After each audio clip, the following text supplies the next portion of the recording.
Blessed and happy Saturday, my dear friends. Today is February 14, 2026, and happy Valentine's Day to all of you. In today's Gospel from the account of the Gospel of Mark, chapter 8, verses 1 to 10, I am deeply struck by the words of Jesus, and I quote, "My heart is moved with pity for the crowd." End of the quote. You know, before he multiplies the bread, he reveals his heart, and that touches me deeply. As a priest, I often stand before people who are hungry in the ways that are not always visible. Hungry for affirmation, hungry for forgiveness, for hope, for someone to understand them. And today's gospel reminds me that my first tasks is not to perform, not to impress, or even to solve every problem, but to let my heart be moved.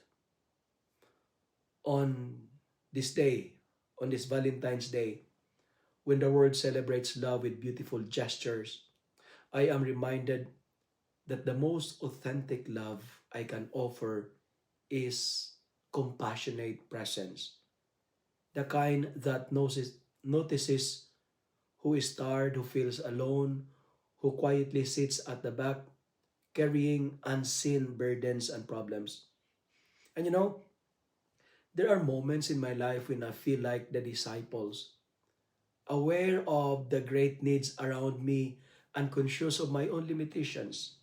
I sometimes ask, Lord, how can I possibly feed all this hunger? Yet Jesus gently asks, Father Jack, how many loaves do you have? That question humbles me. He does not demand what I lacked.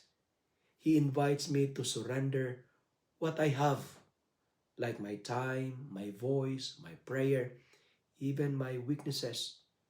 And when I place these small loaves in His hands, He multiplies them in the ways I cannot fully see.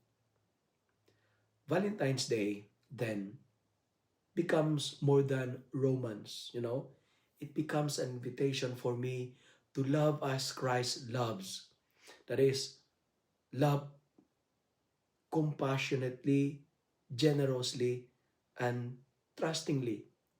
And in the end, I realized that true love is not about grand declaration, but about a heart that refuses to send anyone away empty. If you love and like this reflection, kindly share it with your friends, share it with your family, make the word of God viral so that many will be blessed. Amen.